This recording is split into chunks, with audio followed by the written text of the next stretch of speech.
Hello, and welcome to this episode of In Discussion With from Medical Update Online.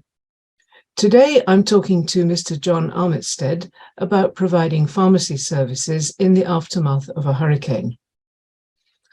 Could you start by introducing yourself? Well, it's a pleasure to be with you today. I am John Armitstead, System Director of Pharmacy at Lee Health here in Fort Myers, Florida.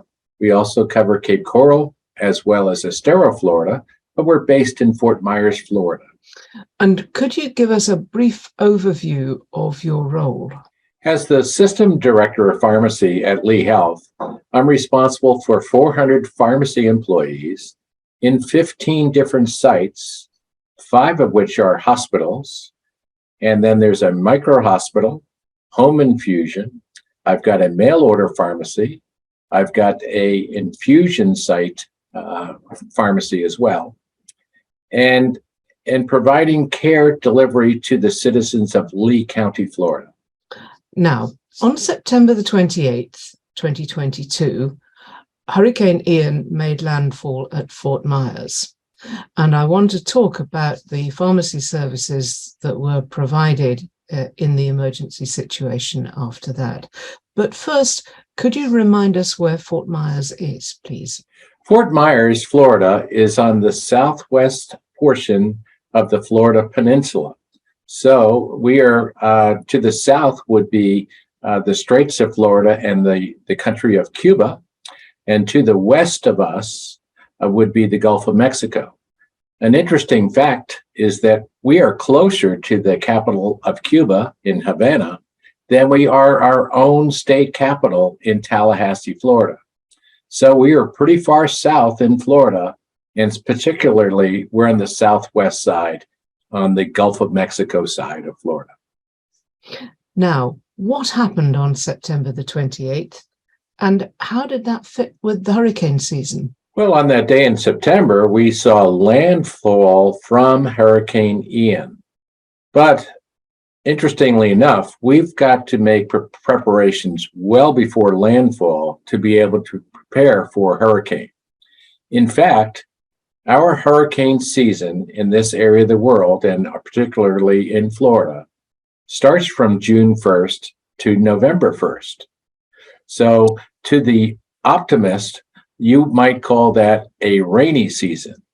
To a pessimist, you might call it hurricane season. But basically, June 1st till November 1st is the season in which we are very vulnerable to hurricanes. And in fact, this one hit right in the middle of the hurricane season in that it came at the end of September.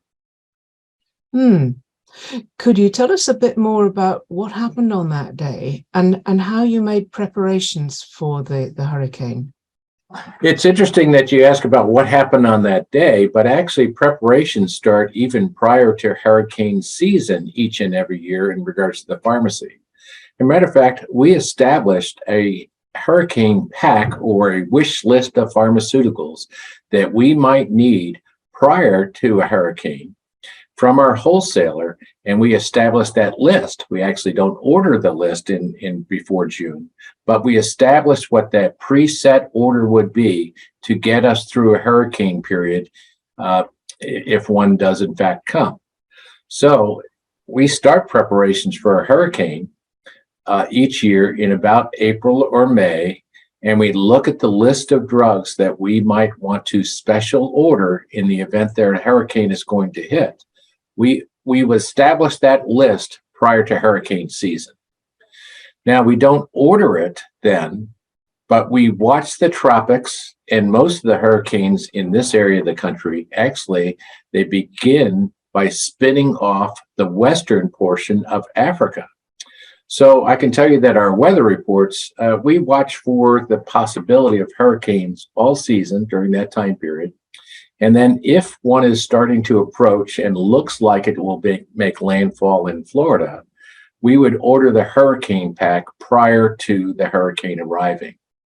So that usually comes in pallets of drug supplies that would get us at least through 72 to 96 hours post-hurricane, and when having adequate supplies of pharmaceuticals. So that deals with the medicines. What about all the other things that needed to be in place to keep the system working?